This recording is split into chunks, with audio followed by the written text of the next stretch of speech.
The pitworm tore through the hole in reality and went for Kyler. The great worm was tubular, at least 10 feet in diameter, its skin cracked and blackened, fire showing through the gaps.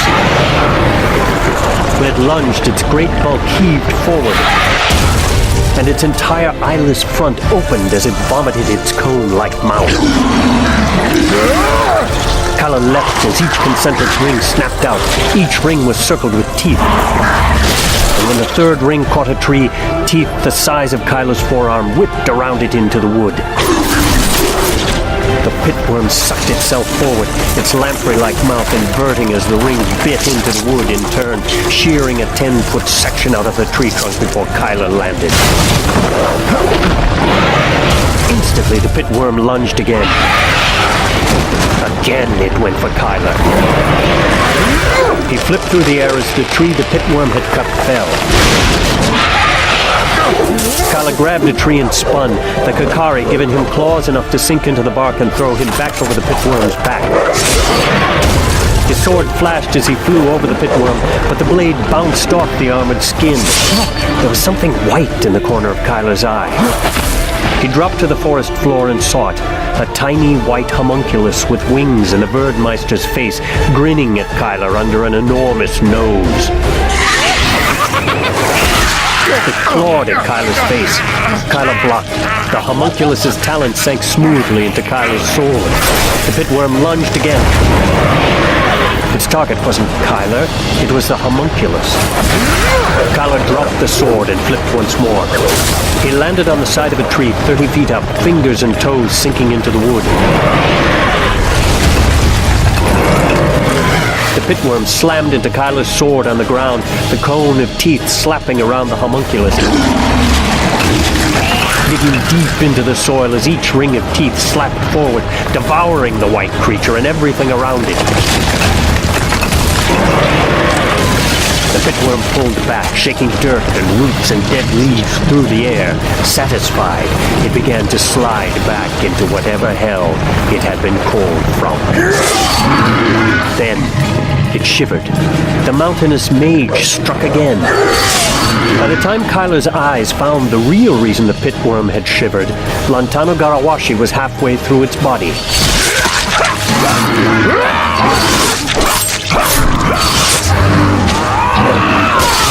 Garawashi's sword moved with Garawashi's speed. In 2 seconds he had cut through the entire pitworm.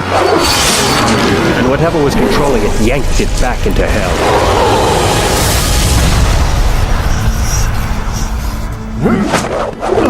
Kyler sprang off the tree and landed 10 paces from Lantano Garawashi. Having never fought a pitworm, the Sakurai couldn't have known that they didn't just appear. They had to be called. He let down his guard. The big-nosed Birdmeister acted before Kyler could, stepping out from behind a tree and unleashing a ball of green flame. Garawashi brought Kur Kalestis up, but he wasn't prepared for what happened when that sword came into contact with that magic.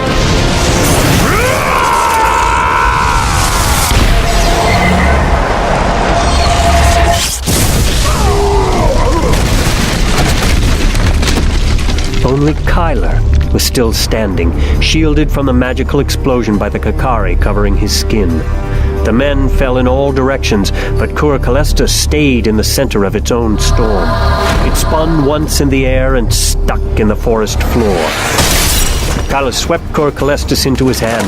The fallen Birdmeister didn't try to stand.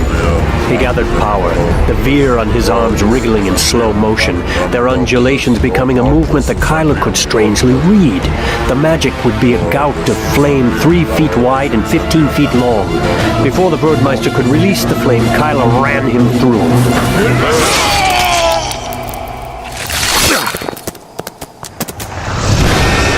The Birdmeister's cool blue eyes widened in pain, and then widened again in sheer terror, as every inky rose thorn tracing a veer in his entire body filled with white light.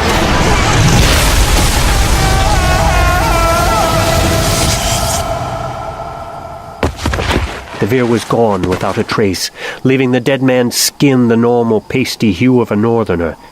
Even the air felt clean. In the distance, to the northwest, a Lycaonate command went into a charge. It was far away, within the Dark Hunter's wood. The bloody fools. Kyler lured them in, but it was still hard to believe they'd fallen for it. He looked at Kurak. The things I do for my king. You're not really gonna throw it away, are you? I gave my word. You have the talent and the lifetimes it would take to become that sword's master. I can't exactly go out in public with a black metal hand, can I? Wear gloves. We need to leave, right now. Using magic this close to the wood is like begging the Dark Hunter to come. And there's some kind of magic beacon on the Vordmeister's horse. I chased it away, but it's probably too late. So that was why Fear hadn't used magic in fighting against the pitworm. Smart. You have taken my Kuros! Did you not take it from someone else? The gods gave me the blade! Your theft is not honorable! No, nor, I'm afraid, am I.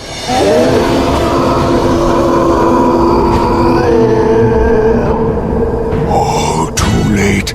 The hunter's coming. The wolf had told Kyler to stay back 40 paces from the hunter's wood, so Kyler gave it 50. He looked through the lesser trees of the natural forest to the preternatural height and bulk of the sequoias. He felt small, caught up in events vast beyond his comprehension. Kyler hefted Kurak and threw it as far into the wood as he could. It flew like an arrow. As it crossed into the air over the wood, it burned like a star falling to earth.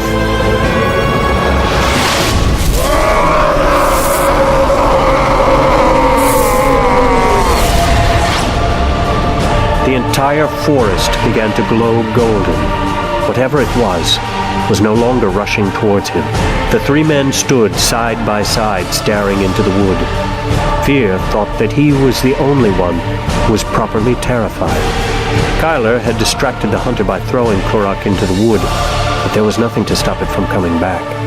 Kyler calmly folded his legs and sat on the forest floor.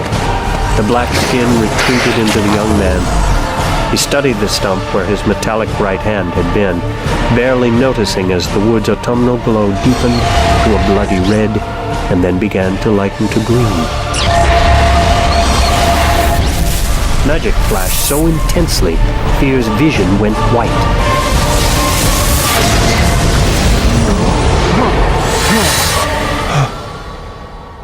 Blinking away tears, Fear looked at Kyler.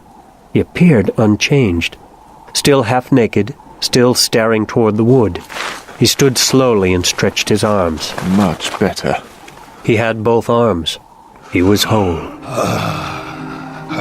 Lantano Garawashi, now soulless, stared with disbelief. But he wasn't seeing anything except the disappearance of Kur Kalestos. The man who would be king was suddenly a Kuran, swordless, an outlaw, an exile not even to be acknowledged. The cruel pain of implications was beating his future to dust. Lantano Garawashi dropped to his knees. This path lies before you. Fight Calador and become a great king. This you told me, and I heard only my heart's desire, that I would show those effete nobles in Anu what their mucking was good for, that I would be Kurus king. I did not fight Calador, and now my Kurus is lost. Thus has Lantano Garawashi reaped death for faithlessness. Night Angel, will you be my second? A brief look of confusion passed over Kyler. Then his eyes showed recognition. After Garawashi made a lateral cut through his own stomach with a short sword, his second would strike his head from his shoulders to finish the suicide. It was an honor, if a grisly one, and Fear couldn't help but feel slighted. Fear, Nephilim, messenger from the gods whom I ignored. I would have you serve me another way. Please, carry my story to my warriors and to my family. A chill went down Fear's spine. Not only would every Sakurai in the world know that Lantano Garawashi had died here, but they would know Kur Kalestos had been thrown into the wood. No matter how Fear told the story, it would be retold until it fit current beliefs. The best swordsman, the best sword, and the deadliest place would be tied together forever in Curran myth. Every new 16-year-old Sakurai who thought he was invincible, in other words, most of them, would head for the Dark Hunter's Wood, determined to recover Kur Kalestos and be Lantano Garawashi reborn. It would mean the death of generations. Kyler's face changed. The mask of judgment was back. Black eyes leaked incandescent blue flame. Studying Lantano Garawashi, he cocked his head to the side. Fear felt a chill at the sight of that visage. Any shred of childhood that had been left in the young man Fear had met 6 months ago was gone. Fear didn't know what had replaced it. No. There is no taint into the demand's death.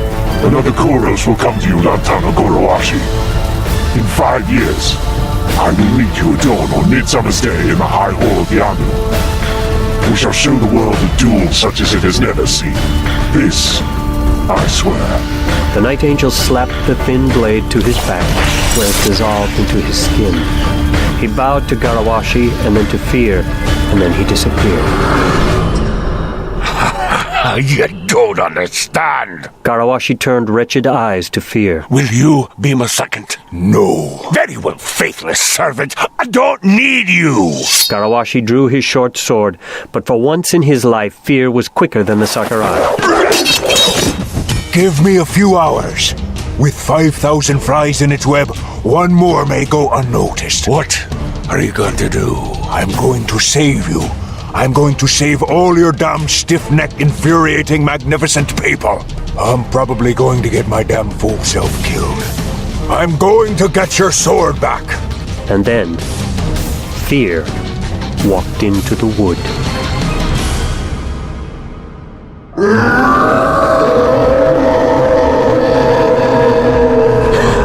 The howl woke V. Savare from a dream of Kyler fighting gods and monsters. She sat up instantly, ignoring the aches from another night on rocky ground. The howl was miles away. She shouldn't have been able to hear it through the giant sequoias and the deadening morning mists, but it continued, filled with madness and rage as it flew with incredible speed from the wood's center. Only then did V become aware of Kyler through the ancient Mysterilin gold earring. She'd bonded Kyler as he lay unconscious at the God King's mercy. It had saved Sonaria and Kyler's life, but now V and Kyler could sense each other. Kyler was 2 miles distant, and V could feel that he held something of incredible power. She could feel him reaching a decision. The power departed from him, and he felt an odd sense of victory. Suddenly, it was as if the sun were rising in the south. V stood on shaky knees. 100 paces away, at the enormous sequoias of the Dark Hunter's Wood, the air itself turned a brilliant gold, radiating magic. Even to V, untrained as she was, it felt like the kiss of a midsummer's sunset on her skin. Then the color deepened to reddish gold. Every dust mote floating in the air, every water droplet in the mists, was a flaming autumnal glory.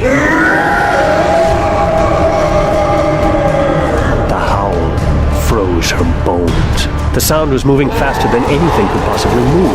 Everywhere it went came the sound of death. There was a battle in the wood. No, a massacre. All the while, the wood pulsed with magic. The flaming red was fading to yellow gold and then to the deep green of vitality, the scent of new grass, fresh flowers. Kyler is giving it new life. V didn't know how she knew, but she knew Kyler had put something into the wood, and that something was rejuvenating the entire forest. Kyler himself felt invigorated. Well, in a way he hadn't felt in the week she'd shared the bond with him. Whole. He felt something wrong behind her. Her hands flashed to the daggers at her belt. A ball of blue energy flew through the air where she'd been standing a moment before.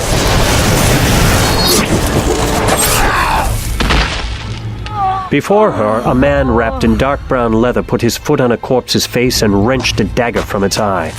The corpse was wearing the robes of a Caladoran Verdmeister, and black, tattoo-like veer were still twitching under the surface of his skin.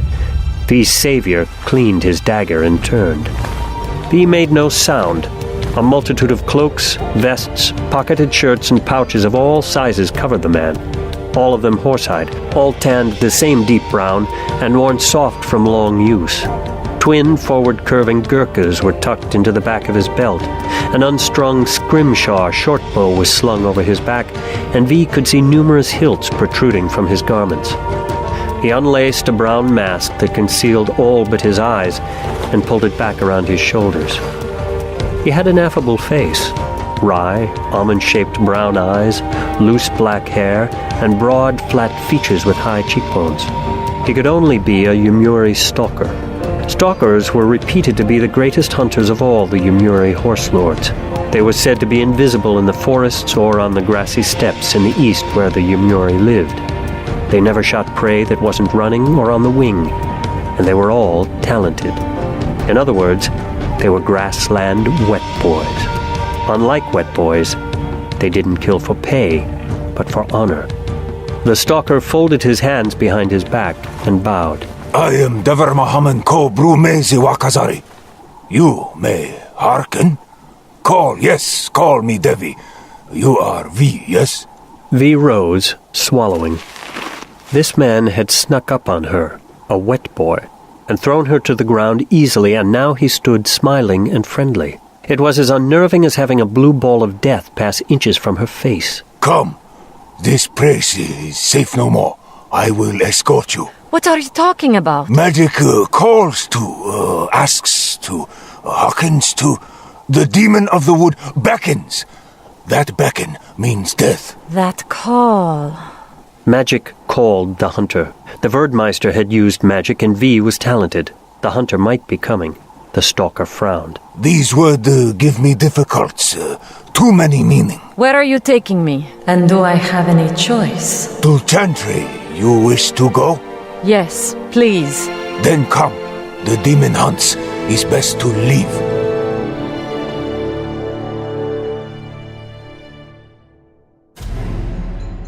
When Dorian had first been studying to become a Hoth Salar, a brother of healing, he'd invented a little weave to mimic the symptoms of influenza by killing the life that inhabited the stomach, with devastating results that cleared up within a day or two.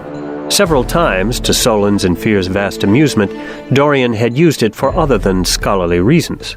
Now, influenza swept through the eunuchs, and Halfman was pressed into double shifts and unfamiliar tasks. He'd even made himself sick first to eliminate suspicion. Two of the most trusted eunuchs were sick. Halfman climbed the stairs to the Tiger Tower, an unheated basalt obscenity that looked on the verge of toppling in a high wind. He moved past thousands of the great marsupial cats. They looked like wolves with exaggerated maws, sword-like canines, and orange and black stripes. Everywhere one looked, the tigers looked back. There were tapestries, etchings, tiny statues, ancient mangy stuffed specimens, necklaces of teeth, paintings of tigers tearing apart children. The styles were a hodgepodge, unimportant. All that mattered to Bertold Ursul was that they featured sword-toothed tigers. Dorian reached the top of the tower, shivering from the cold, sorry that the food he'd carried had long lost its warmth, and apprehensive about who would be up here. If she were one of the talented wives or concubines, she might smell the magic on him. The depth of the woman's ensnarement was such that any who found a traitor would report him immediately. She had long, dark hair, large, dark eyes, a slender but shapely figure under a shapeless dress. No cosmetics heightened her eyes, and none rouged her lips. She wore no jewelry. She smiled, and his heart stopped. He'd never met her, but he knew that smile. He had seen that dimple on the left side, a little deeper than the one on the right. My lady. You can speak. They've only sent deaf mutes before. What's your name? It is death for me to speak, my lady.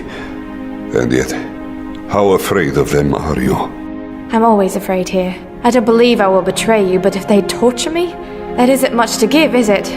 I will keep your confidence to the last extremity I can endure. It is a poor and lame vow, but I have been stripped of riches outside and in. She smiled then, the same beautiful, sad smile, and he loved her.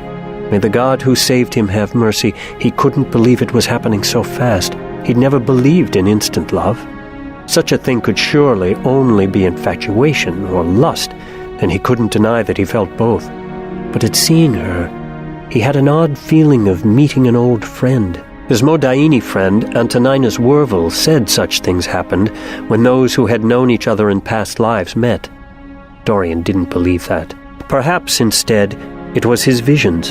At Screaming Winds, he'd been in trances for weeks. Though his memory had been mostly scoured of those images, he knew he'd lived lifetimes with this woman in those visions. Perhaps that had primed him for love, for he believed that this was real love. That here was the woman to whom he would yield body and mind and soul and future and hopes unflinching. He would marry her, or no one. She would bear his son, or no one would. It was either that, or the insanity Dorian had feared for so long had finally caught up with him. They call me Half-Man, but I am Dorian Ursul, first acknowledged son and heir to Gareth Ursul, and long since stricken from the Citadel's records for my betrayal of the God King and his ways. I don't understand. Why are you here? For you, Jenny. You may call me Your Highness, or, as you have evidently come at great risk, you may call me Janine. Yes, of course, Your Highness. I think you'd better explain yourself. Stupid, Dorian, stupid. She's far from home. She's seen her land laid waste by your people. She's isolated, she's scared. And you're not exactly at your best for romance, are you? Ah, hell. She thinks I'm a eunuch. That was a nice dilemma. How does one interject into a polite conversation? By the way, in case you're ever interested, I do have a penis. I know it seems implausible, Your Highness, but I've come to help you escape. Oh, I see. You're a prince, and I'm a princess trapped in a tall tower, and you're here to rescue me. Oh, how droll. You can go tell Gareth I got teary-eyed and breathless, and then you can go to hell. All I need to know, Your Highness, is if you want to leave and risk death, or if you'd rather stay in your comfortable tower until my father, who's old enough to be your grandfather, comes to take your dignity, your maidenhead, and your sanity. You're a little old for my father's preferences, but since you're a princess, I'm sure he'd give you a chance. If you produce a talented son, you'll be allowed to live. You will watch him grow up only from a distance, so that your womanly weakness doesn't cripple him. When he's 13 years old, the two of you will be reunited, and allowed to spend the next 2 months together. Then my father will surprise both of you by visiting personally, and asking what you've taught his seed in the time he's given you. It doesn't matter. What matters is, it will be the first time your son will have a god's undivided attention. At the end of the interview, your son will be asked to kill you. It's a test. Few fail. You didn't fail it, did you? The North is a brutal mistress, Your Highness. No one leaves her without scars. I've got a plan, but it won't be ready for 5 days. And everything depends on getting through the pass to Sanaria before the snow flies and the passes close. All I need to know is, if I risk my life to come again, will you leave with me? She surveyed her prison with clenched teeth. She pulled her high collar aside, and Dorian saw a scar so wide he knew she must have been healed with magic almost immediately. A cutthroat like that would have left her dead in a minute or two. Back home in Sanaria, I was secretly in love. Logan was a good man, a true friend to my brother, intelligent, and half the women in the city were after him because he was so handsome. The other half were after him because he was heir to a duchy. Logan Geyer would have been a good match for me and for our families, but there was bad blood between our fathers, so I never dared hope my dream might come true. Then an assassin murdered my brother, and my father was left without an heir.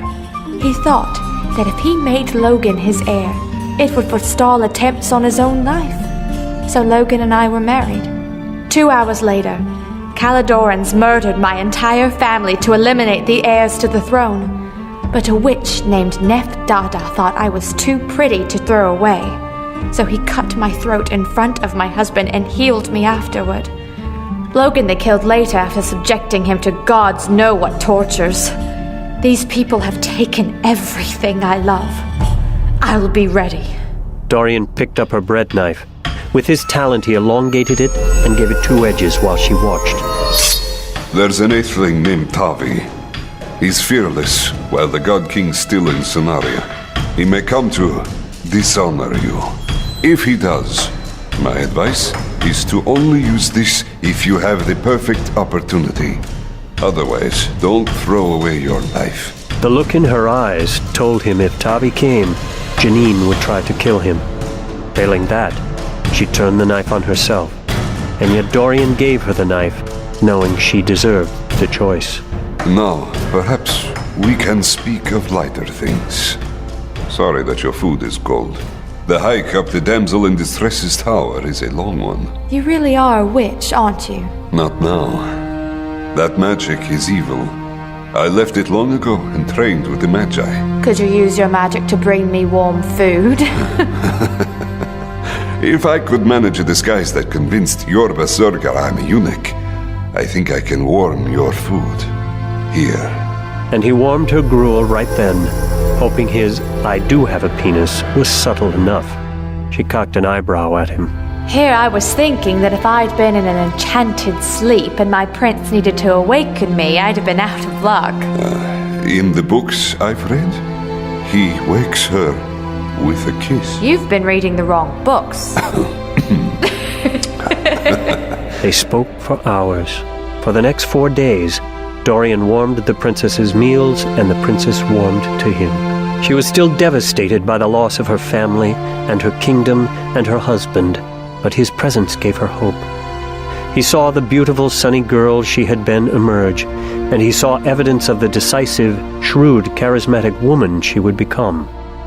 Dorian's respect, and love, and desire grew for her. They were the happiest days of his life. Kyler's new right arm was still tingling. It looked just like the hand and forearm he'd lost a week ago, except that it bore no scars and was the pallid shade of skin that had never seen the sun.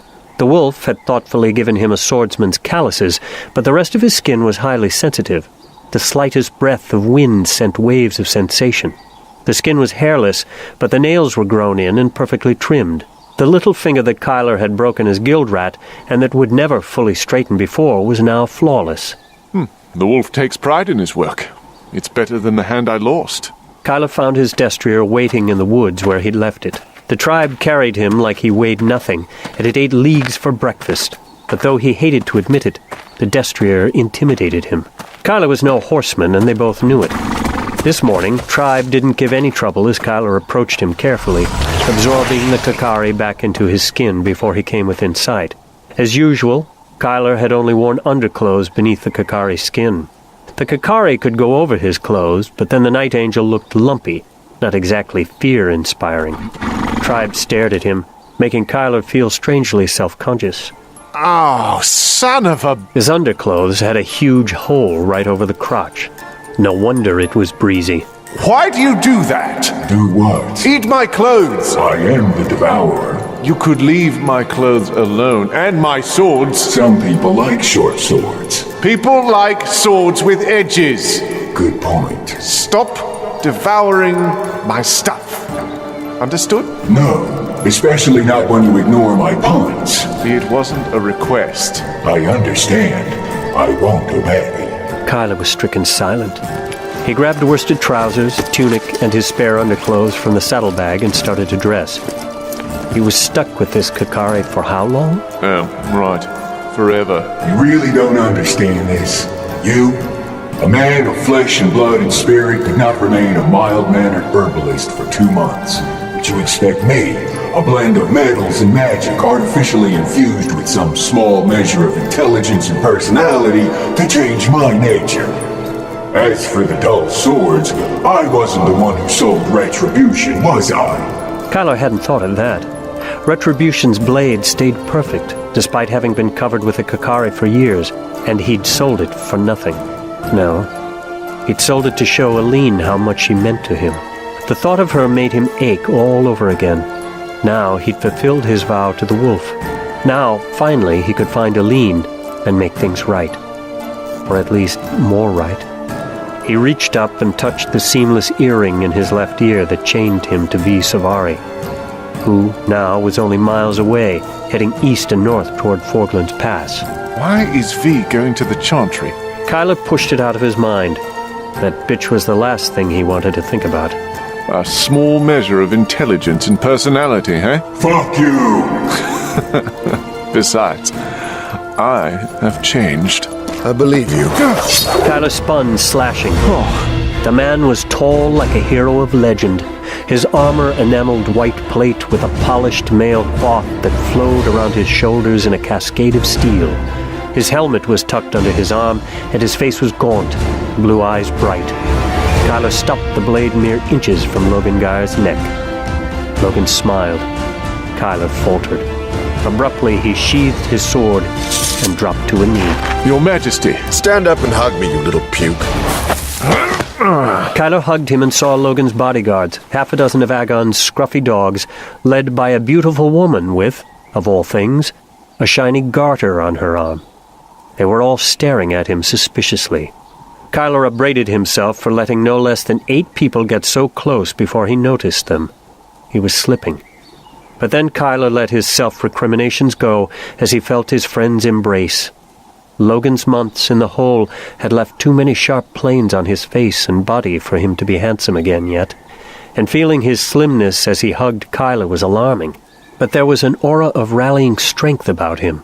Logan still had the same broad shoulders, the same noble carriage, and the same ridiculous height. You're calling me little?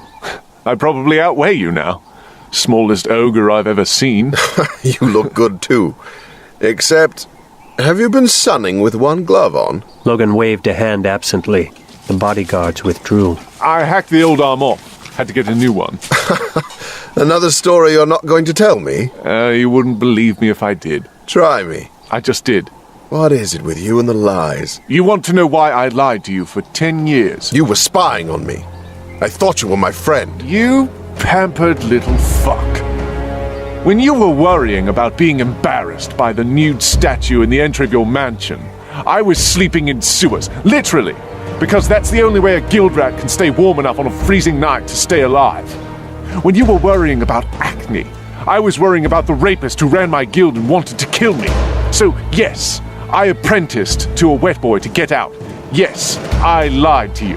Yes, if you'd ever done anything wrong, I'd have told the Sakage. I didn't like it, but I did it. But let me ask you this, you self-righteous bastard! When you were in the hole and it was kill or be killed, what did you do? I lived in a hole my whole fucking life, and you tell me who's more responsible for what Cenaria has become?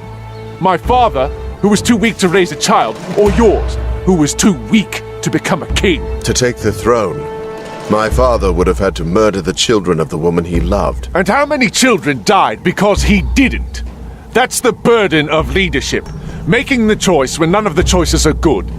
When you nobles won't pay, others have to. People like me. Kids with nothing. This isn't about my father, is it? Where the fuck is your crown? Did you ever meet Janine Gunda? When would I meet a princess?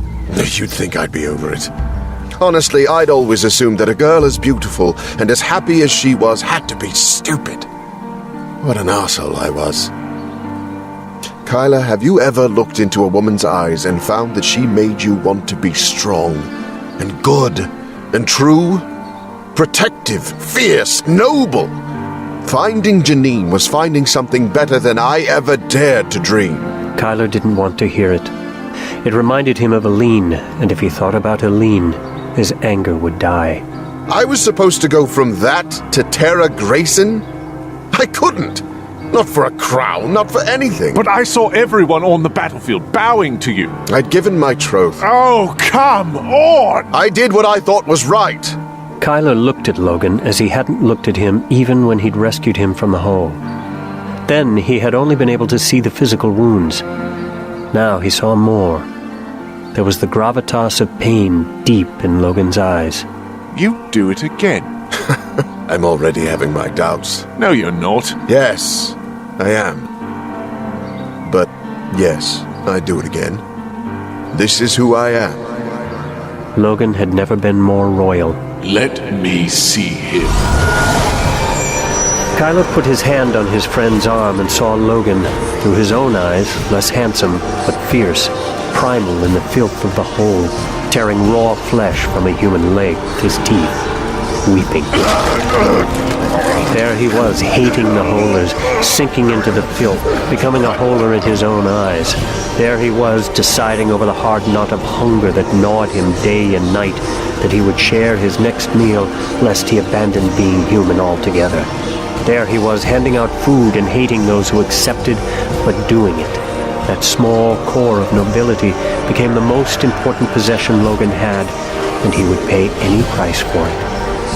That lesson was bound up with Sarah Drake, who had been Logan's fiancée before King Gunder forced him to marry Princess Janine. Logan had loved Sarah once, but that love had withered over the years, finally propped up only by false kindness. He'd been planning to marry the wrong woman because he didn't want to hurt her feelings. Breaking his engagement had been the right thing to do, but it had seemed too cruel. But if they hadn't been engaged, Sarah wouldn't have been at the castle the night of the coup. She'd still be alive. In the hole, sharing food had been the right thing to do. It had seemed stupid, but in the end, the holers helped Logan because he helped them first. Logan's failure and his success had driven home the same lesson. Do what you know is right, and you'll get the best consequences in the end. It was, Kyler thought, why Logan might be great. You could count on him. He was loyal, he was honest, and he would fight to the death to do the right thing. Always. We've both come pretty far. You think we can be friends? No, not friends. Best friends. Then he grinned, and the last years seemed to roll off Kyler's back. They were the kind of friends who would stand and be counted. For Kyler, who had always kept dirty secrets that threatened everything, the feeling was precious beyond words. What happens now? One more errand and then... well... I'm going to write a book. No offense, your ogrishness. But what are you going to write a book about? You know how I've always loved words. I'm going to write a book of words. I was under the impression that that's what most books are. No, not composed of words. I'm going to write a book defining all the words in our language. I'm calling it a dictionary. You're writing it in Jeren? Yes. Defining Jeren words? Right. So you'll have to already know Jeren to read it.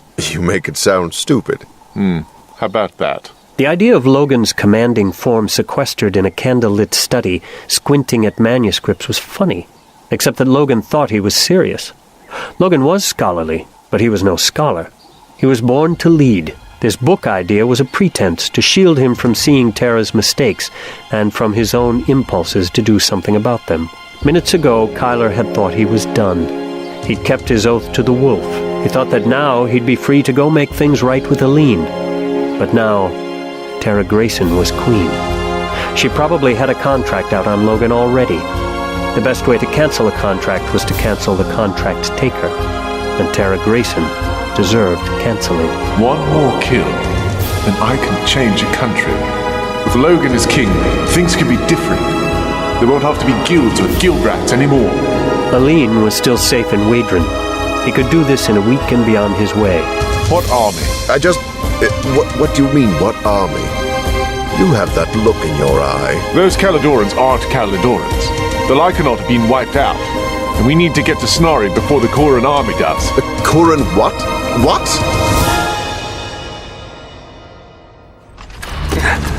Dorian sat in the shoot room, balancing the craft pot strapped to his back on the edge of one of the chutes.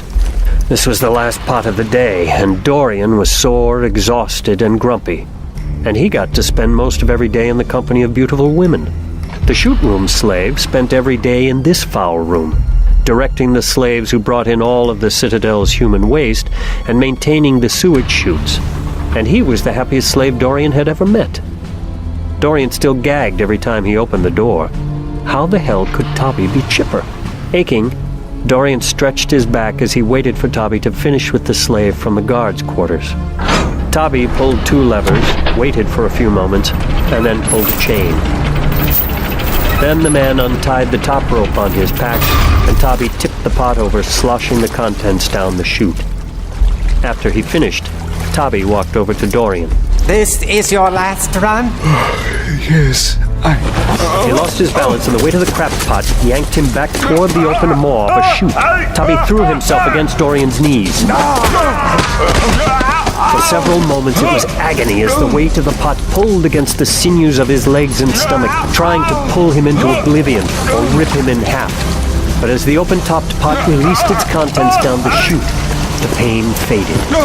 Once the pot was empty, Tabi was able to help Dorian out of the chute. Trying to follow your predecessor, huh? What?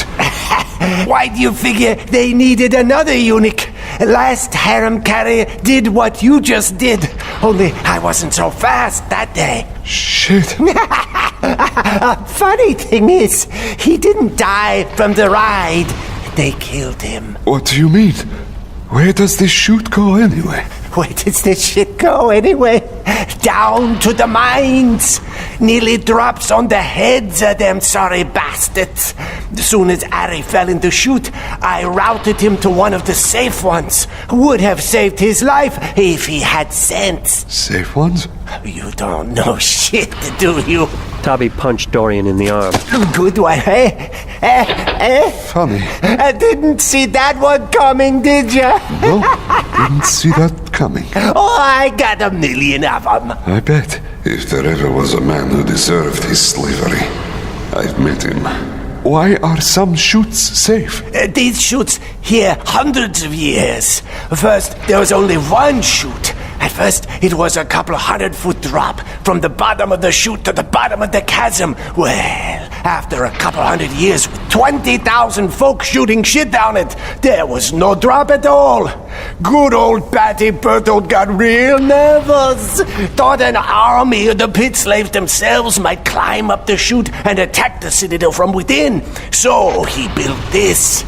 Now, when this shit gets within 50 feet of the bottom of the chute, we switch to a new chute. We let that first one sit till it's all soil. Then the pit slaves cart it up, and the guards sell it for fertilizer.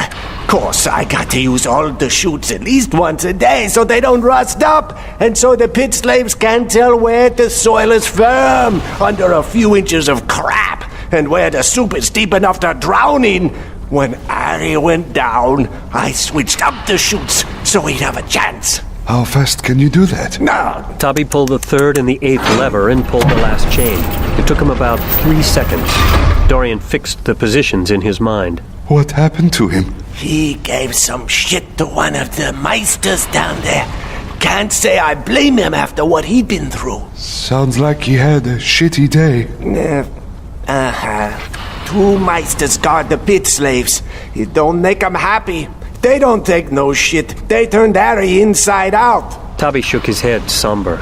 A moment later, he grinned. They don't take no shit, huh? I could take 2 meisters.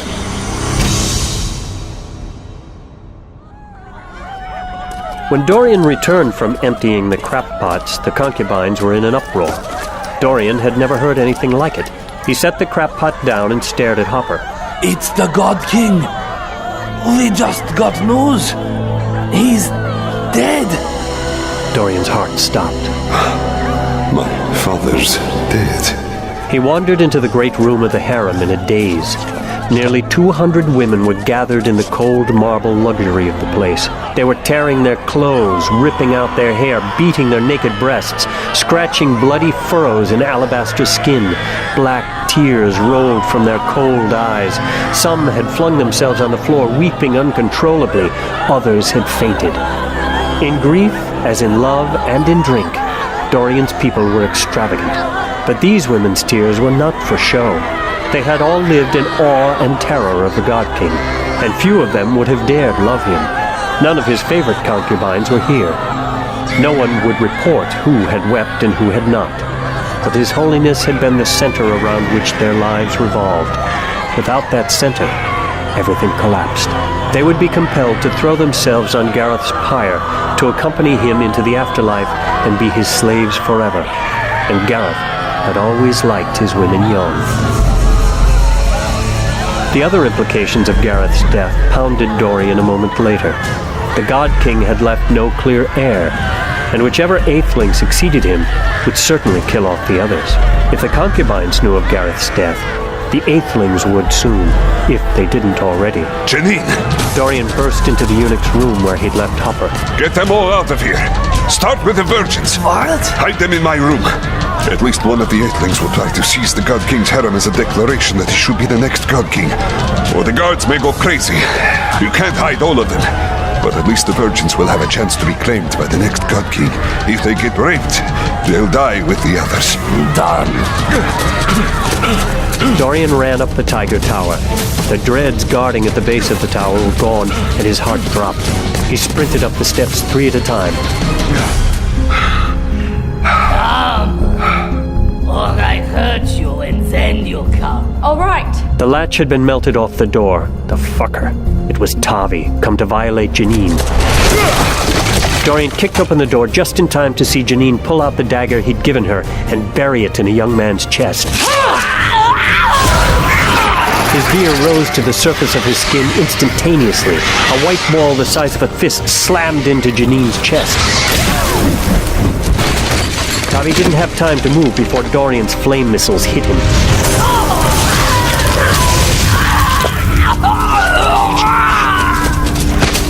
It wasn't Tavi. It was Rivik, Tavi's sidekick. Dorian went to Janine. She lay, her chest concave with 6 broken ribs. Dorian put his hand on her chest, seeing the damage.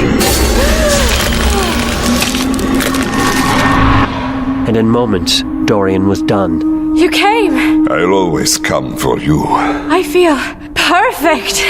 He allowed himself a smile, but things were not going according to plan. Damn it, everything was ready for tomorrow. The worst of it wasn't the wasted preparations, the lack of horses, the lack of warm clothing for the perilous crossing through screaming winds, the lack of dried food. It was that Dorian had used southern magic. Any Meister who smelled him would scent it. Luxbridge might drop him into the chasm. The chaos in the castle might not help them. More soldiers and Meisters would surely be running about, and more Eightlings definitely would. It meant that all Dorian's meticulous memorization of guards, watch routes, and personal habits was for nothing. Still, he was here. The armies of the God King were not, nor were any of the God King's older sons. Janine was alive and safe, and the passes south were still open. In his wrath, he had vented far too much magic on Rivik, but he still had some left, enough to take care of a Meister or even a Wordmeister if caught unawares. What are you doing? Janine turned Rivik's body over. He didn't want her to have to look at that. I can't go like this. I'm taking his clothes. Together they stripped Rivik. There was blood on the front of the tunic where Janine had stabbed his chest, and 6 small burn holes on both front and back, but otherwise the tunic was fine. Rivik had been a slight youth, so the tunic was only a little big. Janine threw off her blouse and pulled on the dead youth's tunic, not asking Dorian to look away or turn his back.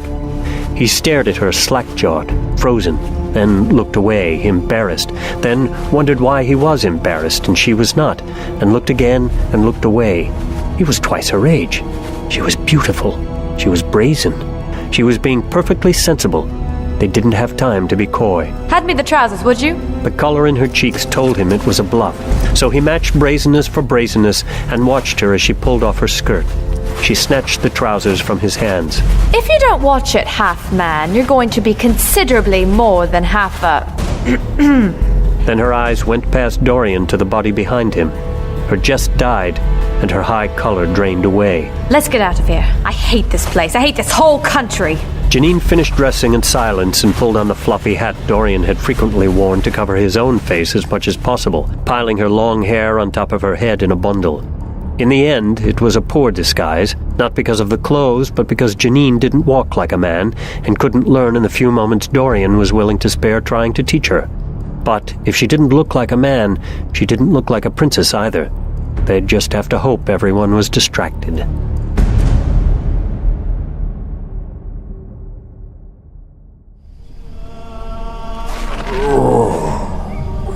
Fear had asked for 2 hours to get Lantano Garawashi's sword out of Ezra's wood. He had no idea how much of that time had passed. In fact, he couldn't remember how he'd come here. He looked up at the towering sequoias stretching to the sky. Well, at least he knew where he was. He was definitely in Ezra's wood. He looked at his hands. Both of them were scraped and his knees hurt as if he'd fallen. He touched his nose and could tell it had been broken and then set properly. There was still crusty dried blood on his upper lip. Dorian had told him stories about men who'd taken a blow to the head and forgot themselves, either forgetting everything before the blow or, more commonly, completely losing the ability to remember anything at all after the blow. For several moments, Fear felt a panic rising inside him at the very thought. But aside from his nose, his head didn't feel as if he'd taken a blow. He could remember leaving Lantano Garawashi, he could remember approaching the vast bubble of magics that surrounded Ezra's wood, and he could remember the turmoil within those magics as, miles to the east, the Lycanot had entered the wood and been trapped within it. Fear had used that turmoil as a distraction for his own attempt, but from that point, he could remember nothing. He was facing the bubble now as if he was leaving. He took a few more steps, disoriented, and came around the trunk of another giant sequoia. Before him, not 50 paces away, just outside the magic, were Lantano Garawashi and, oddly, Antoninus Wervel. Oh, maybe I've gone mad. Antoninus Wervel was a red mage, one of the most powerful and most intelligent men to walk the halls of Shokendi in decades. He was a fat Modaini man, and he'd been a casual friend for years.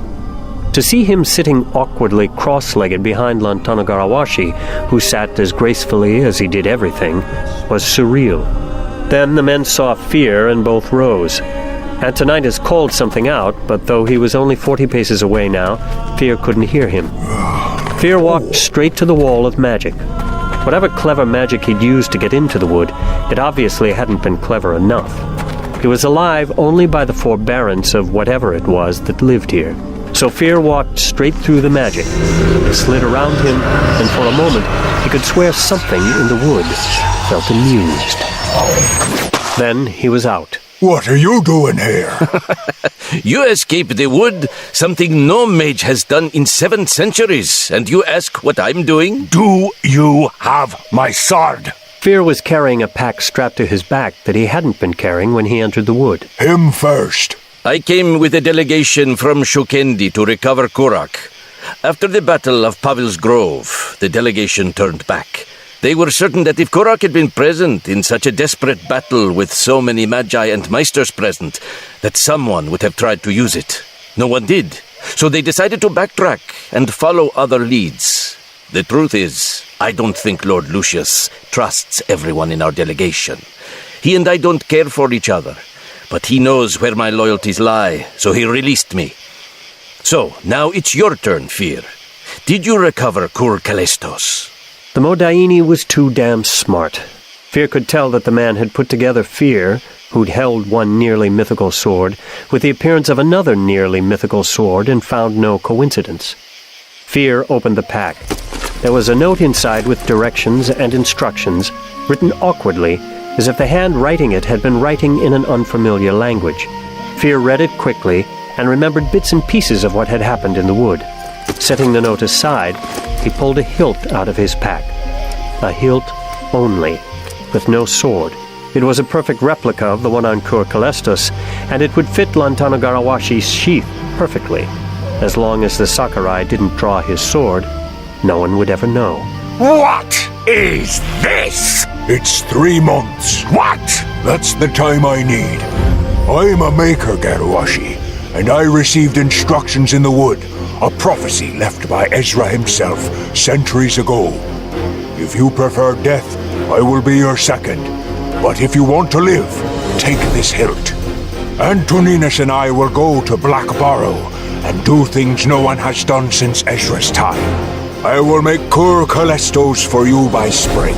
You can be the king you've always wished to be, Lantano Garawashi stood for a long moment, eyes hot and then cold, trapped between his desires and his honor. You swear you will bring me my Kuros? I swear it. Lantano Garawashi took the hilt.